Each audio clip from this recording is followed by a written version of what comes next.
Suspended. Yeah, you see it happen exactly. with Suspended childhood. with Britney Spears now. Yep. And who else is the other one that's kind of going crazy? Oh, Ariana Grande. She's like, if you watch interviews with her now, she's going to be a wackadoodle Michael Jackson, Britney Spears type in the future, guaranteed. She's like all like, she talks like a fairy. It's crazy. Well, I saw that one where with the other lady from Wicked, we're like the black talking, chick? and then there was a lesbian saying you guys are holding space, and everyone's like, "Did you see? What the fuck are you guys talking about? Who talks like this?" The conversation around Wicked had already been loud, but then it got louder because once Joe Rogan's name started getting pulled into it, everything changed. Suddenly, clips were everywhere, headlines were flying across YouTube, TikTok was flooded with reactions, comment sections turned into battlegrounds overnight. Some people said Joe was just saying what everyone was already thinking. Others said he was being unfair. And right in the middle of it all was Cynthia Erivo, one of the most talented voices in Hollywood, a woman with an undeniable stage presence, an actress people had praised for years for her intensity, her discipline, and the emotion she brings to every role. But this time, the conversation around her performance in Wicked didn't stay focused on the singing. It didn't stay focused on the acting. It became something bigger, something messier. There's a new movie, Wicked, that's out now. It's some Wizard of Oz based thing. It stars Ariana Grande and some other people. They're talking about the movie, and you might be interested to learn about the chickens in the movie Wicked. Every day in the Emerald City is a pride parade. Oh my God, Right? yeah. I mean, look at That's actually great. but it's true. Yeah. Even like the chickens. the Those snow chickens leopard with are the little gay. cape. Yeah. How do you know if a chicken's gay, Ron? Apparently, like all of the animals in Oz are gay and members of the LGBT community. I had no idea. So when two chickens of the same sex love each other, Ricky, they express. Could you explain this to me in a way that I can understand? Apparently just all the animals in Oz are gay. I mean, it's, they say on Seinfeld, I mean, not that there's anything wrong with that, but Something way more personal. Because what started as excitement over one of Broadway's most beloved stories being adapted for the screen slowly turned into a heated debate about storytelling, celebrity interviews, messaging, and whether Hollywood had lost touch with the people buying tickets. And Joe Rogan, whether people agreed with him or not, became one of the loudest voices in that debate. What nobody expected was just how emotional the fallout would become. Because beneath all the headlines, this wasn't just about a movie anymore. It was about identity, expectations, pressure, and what happens when art collides with the internet. Long before Wicked hit theaters, Cynthia Erivo was already carrying massive expectations on her shoulders.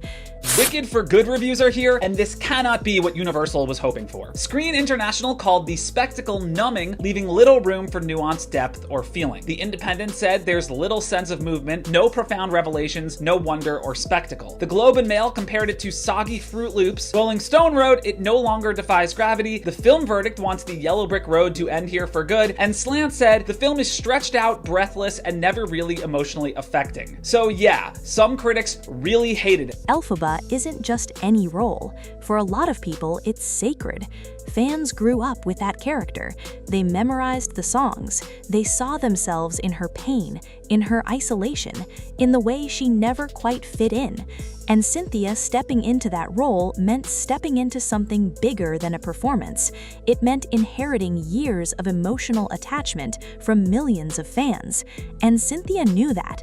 She talked openly in interviews about how much the role meant to her, how seriously she took it, how deeply she connected with Elphaba's loneliness, resilience, and strength. You could tell she wasn't treating this like just another job. This was personal. She poured herself into it. The vocals, the preparation, the emotional weight, everything. And to many people, that dedication showed. But when the press tour started, the tone online began shifting.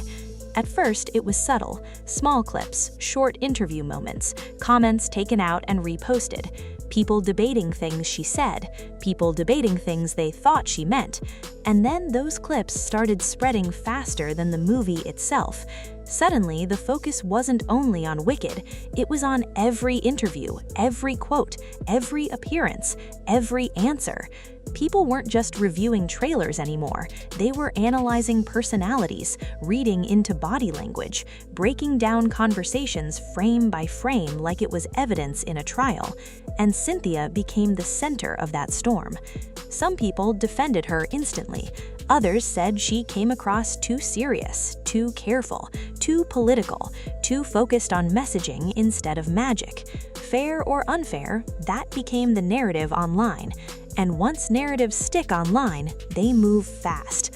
That's where Joe Rogan entered the conversation, not as someone involved with the movie, not as someone tied to Broadway, but as someone with a massive audience and zero hesitation about saying when something doesn't land for him. That's what made people pay attention, because Joe doesn't usually talk like a polished critic. He talks like someone reacting in real time, and people either love that or hate it. When clips began circulating of him discussing Wicked, the internet exploded. Because Joe's criticism wasn't really about Cynthia's talent. Even people defending Cynthia admitted that part. He wasn't questioning whether she could sing. No one was. He wasn't questioning whether she could perform. Her resume already answered that. What he was reacting to, at least according to fans sharing the clips, was the energy surrounding the movie, the interviews, the messaging, the feeling that every conversation about Wicked became bigger than the story itself.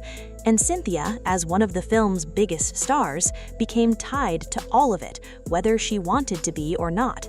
Joe's criticism tapped into something audiences had already been debating for months.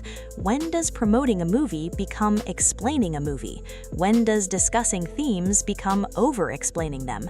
When does passion start feeling like pressure? And more importantly, when does the audience stop feeling invited into the story and start feeling talked at? That's what people were arguing about, not just on podcasts. Everywhere. YouTube, TikTok, Reddit, Instagram, everywhere. And Cynthia's interviews became a lightning rod. People replayed moments where she spoke about representation, about modern interpretations, about why Wicked still matters now. To supporters, it felt thoughtful, honest, important. To critics, it felt like too much, like the movie wasn't being allowed to simply exist as entertainment, like every conversation had to carry a bigger message. That divide kept growing, and the harder people argued, the less the conversation seemed to be about the actual film. But here's the twist. Cynthia Erivo has spent years fighting to be taken seriously. Years proving herself in rooms where expectations were sky high. Years earning respect on stage and on screen. And suddenly, online, millions of people who had never met her were reducing everything to short clips and headlines. A 10-second interview answer, a facial expression, a viral thumbnail. That's the brutal part of internet fame. The work can take years. The backlash can take minutes. People who admired her felt frustrated watching it happen because they saw an actress deeply committed to her role. They saw someone speaking passionately about her work. But critics saw something else entirely. They saw a movie campaign that felt overly curated, overly serious, overly focused on talking points. And because Cynthia was front and center, that criticism landed on her shoulders, whether it belonged there or not. Joe's comments only amplified it, because once his audience picked it up, it stopped being niche theater drama. Now it was mainstream conversation. Now, people who had never even seen Wicked were debating Cynthia Erivo online. That's how fast it spread. Reaction videos popped up by the hundreds, some agreeing, some defending her, some accusing the media of twisting everything, others accusing Hollywood of refusing to hear criticism. It became impossible to separate the art from the discourse around the art. And that's when things got emotional, because behind the headlines was a real person, an actress who had spent years building toward a career-defining role, and instead of only celebrating that role, she was caught inside a non-stop culture war she didn't create by herself. Imagine spending months filming, training your voice, living inside a character, giving everything creatively, only for release week to become dominated by podcasts, hot takes, reaction channels, and arguments over interviews. That had to hurt. Even if you don't read comments, you hear about them. Even if you avoid social media, someone sends you the clip. Even if you stay focused, you know. And people close to Cynthia reportedly described the process as emotionally intense long before the public conversation got messy. Because Wicked was never going to be small. There was too much anticipation, too much pressure, too much nostalgia attached to it. One wrong note and people would notice. One awkward interview and it would trend. One sentence said the wrong way and suddenly it becomes the headline. That's celebrity in 2026. It's no longer enough to perform. Now you perform and then perform the promotion of the performance, and every word becomes content. Every interview becomes material for strangers. Joe Rogan's commentary didn't create all of that, but it definitely magnified it. And because his audience is massive, his criticism echoed far beyond the podcast. For some fans, it felt validating. For Cynthia's supporters, it felt exhausting. Another wave of discourse, another cycle of clips, another round of strangers debating her intentions. Meanwhile, the actual movie remained in the background, which might be the saddest part of all this, because underneath the arguments was still Wicked, still Elphaba, still music, still a story about rejection, belonging, being misunderstood. And somehow, the real-world conversation around the movie started mirroring the themes inside the story itself. A woman at the center of attention, misunderstood from every direction, projected onto by everyone around her, judged by people who already made up their minds. That irony didn't go unnoticed. Fans pointed it out immediately, and honestly, it made the whole thing feel heavier. Because whether someone loved Cynthia's interviews or didn't, whether they agreed with Joe Rogan or completely rejected his take, the intensity around it revealed something bigger about audiences right now. People are tired of being marketed to, tired of being told what a movie means before they've even seen it, tired of celebrity interviews feeling rehearsed. But celebrities are tired too, tired of every word being weaponized, tired of interviews becoming controversy, tired of trying to promote art while walking through a minefield. And Cynthia got caught right in the middle of that collision. The emotional impact stretched beyond the headlines, because this wasn't just another press cycle anymore. This was a conversation attached to her name forever. Years from now, people will still revisit those clips, still revisit that rollout, still revisit the reactions. And that's the strange thing about moments like this. The internet moves fast, but it also never forgets. For Cynthia, it meant watching one of the biggest roles of her career become tied to public debate.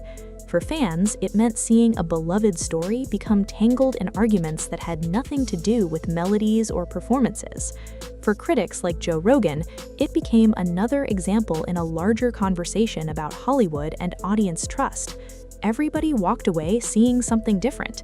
That's why no one could fully agree, because everyone was watching through a different lens. Some saw courage, some saw overexposure, some saw media distortion, some saw cultural fatigue, and maybe all of those things existed at once.